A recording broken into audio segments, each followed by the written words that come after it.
It's been a very traumatizing moment for not just the family, but those who know Tumishe, and there's a lot of uproar and a lot of emotions regarding that as well. Joining me in the studio is Muyiwa Ogunlaja. He is a public affairs analyst. It's good to have you join me this morning. Good morning, my dear. Welcome. Good morning, viewers at home. Great. Yeah. Now, at the course of the discussion, we'll have Femi Aratokunle join us. All right, yeah, we'll have Femi Aratokunle join us on Zoom from the UK. He's a security consultant, and we'll be having him as we get along. Now, let's start this way. I believe you've been following this development, and a lot of emotions are high. And one would say, in fact, some people said these things have been happening. This is not just there's so many unreported cases like this that have happened. Now, what are the areas of concern really here? Thank you. My major area of concern, and that I believe that most Nigerians are of the opinion, is the inability of the system, apart from arresting the culprit, prosecuting the culprit, and showing Nigerians that yes, you cannot do this and go scot-free. Yeah. Nigerians are saying, what happened to the 3 boys that killed their girlfriend for rituals? Nothing. They have been arrested, we have learned. What has happened? What happened to those who killed Anifa Abubakar in Kano, Northwest Preparatory National School? Nothing. What happened to those who killed Moben? Apart from the fact that the police got the culprits, they took them to where they buried the girl, exhumed the body. After that, what happened? So what I'm saying is that let government do its job by ensuring that anybody caught napping is made to face the law, and that is publicly announced. Let Nigerians say that yes, they have caught the culprit, and the culprit this has been done to him, this has been done to him. Number one, it will act as deterrent to others. Number two, to give the public the confidence that when you are caught, you will not go scot-free.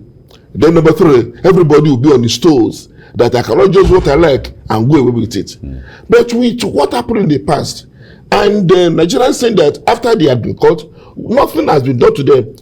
In the context of Nigerians, I knew and I still know that something will have been done. But apart from doing that, have they been brought to the knowledge of Nigerians that these people who did this, we've caught them, therefore they are doing this, they are doing this. So it is important for people to say that government is really serious and government is not playing with human lives. All right, let's talk about the driver of the BRT bus that a lot of people are pointing accusing fingers on. Some might say, well, he is not directly involved in this, but there are some things he could have done, as a way. From your analysis, what could he have done? He could have done a lot. Number one, I would not want to believe that from Aja up to that area that no other passenger could be picked. I wouldn't want to believe that. I don't think Lagos is been so orderly for to have passengers going from Aja to the mainland another time. Why just Oluwabamise? Why just the Oluwabamise? Why just the lady? That's question number 2. Let us even grant it that it was true that some people came in and pointed guns at him. As a train driver, you have a way of getting people off their balance in the bus. Even as an amateur driver, when you are moving a vehicle and you suddenly slap your foot on the brake, that surge. Yeah, exactly. They could have done that, and with that surge, I'm sure they will have lost grip. One of maybe the gun, maybe the so-called harmful gun that they are holding could actually have fallen off. He didn't do that. I agreed that after Bamishaya had been pulled out, move straight to the police station and report. If he had reported immediately, perhaps that girl's life would have been saved. He didn't report. Instead, he absconded. And if you're not guilty, why should you abscond? And when you abscond, you're not even saying Lagos State. You move to another state entirely, where you thought you would not be traced. So I want to believe that the gentleman is precariously liable, even if not totally liable, because you are the driver of the car, and there are measures you ought to have taken that you did not take. And the law station is there, you didn't go to report. So, and the government vehicle for that matter a government vehicle where one expects that you have supervisors that you could have told your supervisors what happened or something. All right, we have joining us Femi Aratokunle in the studio, a security consultant, to also help us make sense of all of these as well. Good to see you. Good morning. And good to have you home from the UK. Welcome. Well, home is home. I love that. I like that. Home is always home. Yeah. All right, but the issue we're discussing here is really a serious issue, and it's a thing of concern to a lot of Nigerians. I know you've been following this issue where a girl was dragged out of a BRT bus that is meant to be a public bus, you know, all the people, and then missing and then found dead afterwards and all of that. What do you think is going on here?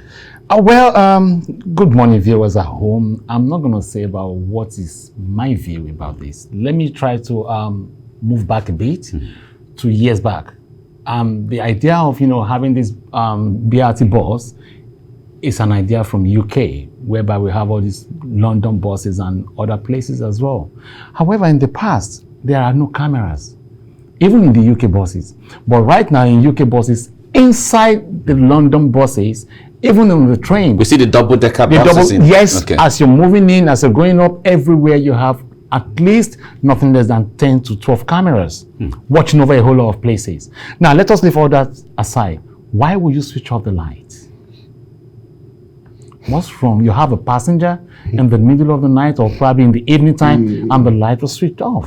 Why would you do that in the first place? Okay, if there's any issue going on with the bus or with you as the driver, where is your radio comms to speak to your control room?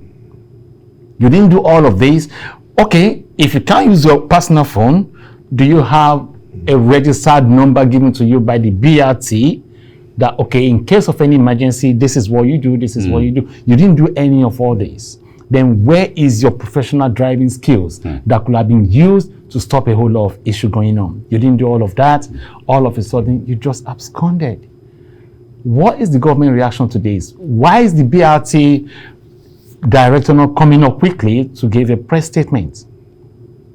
You see, we have a whole lot of questions to answer, but we're not. Although the governor has been speaking regarding this, and since the BRT is a public agency under the government, Mike, if the governor is speaking, I guess Mike, maybe we do not need the government or the governor to speak. We want the BRT to come on board and talk. You need the whole idea is this, that NURT is not working well in Lagos. That is the whole idea of having BRT. Yellow buses are not competent enough. That is the whole idea of BRT. Now the safety buses are now threat to life. How do you expect people to go about their businesses and when they are returning back late, which again is a normal thing in Lagos, to come in late, leave early in the morning? Where do you now put their hopes? Now everything is now in shambles. Do we trust the BRT? Do we trust the drivers? Do we trust the government? Who do we trust? So I think it's high time now for them to overlook into, okay, what are the safety measures we need to put in our BRT buses that will at least, in quotes, give a bit of confidence that, okay, we know, we hear your concerns, we're looking at all this, this is exactly what we need to do. All this has got to play a part. But is it playing a part now? Are we trying to see revolutionary changes? No, we're not. Rather, we just, speak about it. After 2-3 weeks, everything dies off. I think that's most of the issues that happens around. And again, the member of public will start looking at it from this angle. Oh, hang on a minute, it's election period. Could it be a political move? Who knows? Which I'm not looking at it that way, but I'm looking at the incompetence of our BRT drivers. Not only him, BRT drivers. They need to probably go back again and, give them some kind of reorientation, some kind of training that will help them better. All right, we'll come to this training because there was something he mentioned earlier, which touched on this driving skills and all of that. That there's what they call defensive driving, where you are under duress or something is about to happen. Your mind should trigger to know that, okay, this is what I should do. Either you swap this way or you match the whatever the thing is. I'm not whatever you must have mentioned regarding defensive driving. I've been so conversant with a whole lot of things going on in Nigeria in terms of security training and a whole lot of things. But when they mention defensive driving, do you know what they do in Nigeria most of the time? It's an online thing. They just mention it online, show them pictures, videos of how it's done. Have they actually practicalized it themselves? I am saying this so that Nigerians can know that, yes, we believe so much in reading, but we don't believe in practicalizing what we're reading. So the defensive driving aspect, to be honest with you, they are not so good. All right. And this is something they need to look into. They're not so good, but I would like to say that, give this information. In Lagos, there is what is called the Drivers Institute. And the Drivers Institute, public drivers, including government drivers, are expected to come in at least once a year for a 2-week course. And do that 2-week course, they go through the synchronization and they actually do actual driving. Okay. Yes, that I know of. And the institutes are established in the 5 divisions of the state. But the question is this: how many of them attend such courses? The problem is, you see, what you need to look is, and what you need to ask is the FRSC actually involved in all this? No, they are not. So do you put them again? It's all right. When the federal road safety are not involved in all this kind of practice or in this kind of training programs, then it becomes shambles. Well, the point there is the FRSC is a federal agency. Yeah. That's fine. And in according to the Constitution, the issues of transportation and regulation and all of that falls under the concurrent list, which the federal and state governments have the rights to adjudicate on. So if the FRSC is not involved, but there is a competence on the part of the state to invite them in? Not even to invite them in, but to set up an agency within the state that should handle transport and traffic and FRSC in the state. Exactly. In terms of LASMA. Exactly. LASMA is there. So the point there is, if you're talking about agency collaboration, fine, it's still beautiful. But in the absence of FRSC, if the FRSC is not involved, it may not necessarily mean that there is no competence in it at all. But if you go there and you check, you assess and analyze what they do, and you benchmark them against what the standards are, then we might be talking. I'm not saying FRC should get completely involved, but at least oversee what is going on. Yes. But I think there are instances where... they cannot oversee in terms of the Nigerian constitution and context, especially when you have this dichotomy between FRSC and LASMA. And during the last administration, I remember that Governor Ambode actually told FRSC to stay off Lagos roads because we are just making life difficult for the people. And they actually stayed off. In the process, he galvanized LASMA. He equipped them, and LASMA became very effective. And throughout his 4-year tenure, FRS were used on federal roads, but LASMA was handling state roads, and there was sanity. There was sanity. People were made to do what you should do. If you have any drive against more, then you are sent to the psychiatric hospital. Are you mad? Are you not mad? You are put to me that you are not mad. What I'm saying here is... Hang on. Okay. So I would not want to say that the system wasn't there. The system was there and it's still there. Though you have said it, there are many Andrew, what's his name again? What's the name of that driver now? Andrew Nice. There are many of them in the system. So the question is, how do we recruit these people? Do they have guarantors? Have they been actually trained? Is this man not just one of those NURLC drivers that whose loss is down for and decided to come and drive FRSC? And are you sure this man is in a good control of his senses? Perhaps man has been promised about 1 million naira if you bring a victim. Are you not saying that they wanted to do that? We're not even looking at this. We're not looking at all this context. But there are all sides of it. The area I'm actually really concerned about, which personally I'm not probably trying to divert or dive into state or federal government, is when agencies work together, they bring out something. That's true. That's correct. Now, when you say, okay, we don't want FIC on our state road, no, that is not the point. The point is, let us make sense out of this. If they work together in terms of, okay, what kind of training do you think we can help give to our men that will make our road more safer? It's better. I'm not saying they should go and enforce anything on the road, but all I'm trying to say is, okay, let us look at your training programs. What do you think we can adopt from you and put in us that will make it work?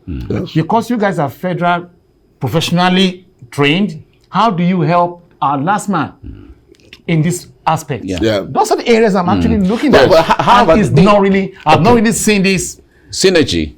communication happening or the synergy really happening in between them. Rather, what you see is, oh, I'm state, I'm federal, I'm state, I'm federal.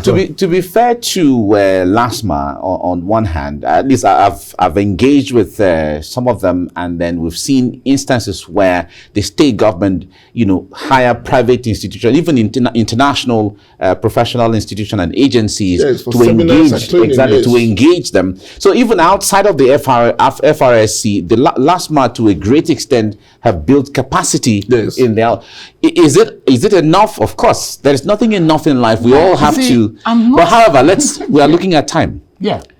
You were talking about the issue of training. If we have to delve into the issue of the appropriate and areas of training that BRT drivers should look at, because this is drawing attention to certain things that should be on. What should those kind of trainings be for BRT drivers? The first thing they need to look into is their alcohol abuse and its uses. If there's anything like that, their psychiatric test has got to be done periodically, randomly, not probably, this is the time you're going to do it, but they have to pick and see what's going on. Then the area of camera and CCTV use in these BRT buses, having a control command that looks into their own safety as well, has got to probably be implemented ASAP. Not something of, let's go back and debate over it. No, thank you. It's not working that way. So those are the things we need to first look into and train them on. All right. I would like to add that the training that Bamise had, that she was able to quickly use the phone to communicate. Let all those drivers go have that kind of training. If the driver used the phone to communicate as Bamise did, perhaps he will have communicated with his superior, and they will have done something to get the student arrested. Another one is, for now, people have lost interest in BRT because of this. Let government start ensuring that BRT buses are now accompanied by security men. In the meantime, security men, so they are but the CCTV camera must be provided. There must be communication gap. There must be communication gadget between the driver and the central unit. The units could be divisionalized. So that you don't make it a central one. So if anything happens on Lagos Island, there's a Lagos Island division that could be communicated. There's blah, blah, blah, that can already do it other areas. So because all routes fall under different divisions. Yes, that's what I'm saying. There are different divisions. Then lastly, all commuters should be phone literate, in quote. All commuters always ensure that you have credit on your phone, you have data on your phone. At times you want to communicate and you have only 10 naira left.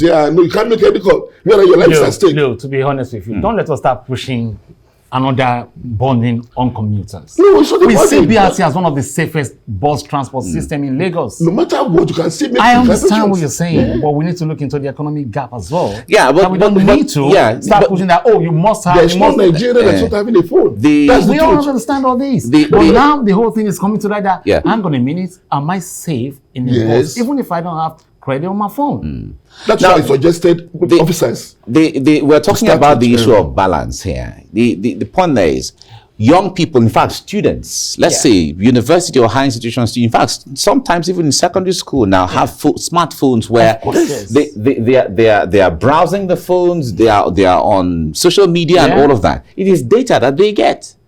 So it is trying to draw attention to the consciousness of that small data you bought, either 100 naira or 150 or 200, whatever the thing is. Try and be security conscious now from these things that are happening. Of course, security orientation must go across board all over. Agreed. I totally accept that. But where is the funding to do all this? Because the state government will come up with, we don't have the funding. You don't get to me. You don't need it's just individual responsibility. We all know this is everybody's problem right now. Guys have telephones. Guys, what are you telling me? I'm telling you the truth. They communicate. They communicate with each other as a junction to junction. I'm telling you the truth. Junction you need to go to. If there's any uprising, they quick communicate. And they move away from being crippled straight down to being So all right, let's leave it here now on this note. But however, our hearts go to the family of Bamise. You see, I need to say one thing. I feel so bad, when we see things like this happening, and the whole world is watching. We have to. Again, it's putting a doubt into our security that what is going on in Nigeria. All right, we thank God that the government is looking into this, and we hope that what we want to see is put in place. Femi Aratokunle, thank you so much for coming on the program. Thank you very much. And we were Ogunlaja, thank you very much for coming. Thank you. You are still looking like a Briton, a British. No, I'm in Nigeria. You are not looking Nigerian yet. After very soon, about 2 weeks, you look like a Nigerian. I want to see that. Yeah, well, we'll wrap up now. Now, this is where we draw the curtains on the program. We thank you very much for spending your morning with us. And to let you know that the views and reaction of all our resource persons are their views and have no connection with TVC News.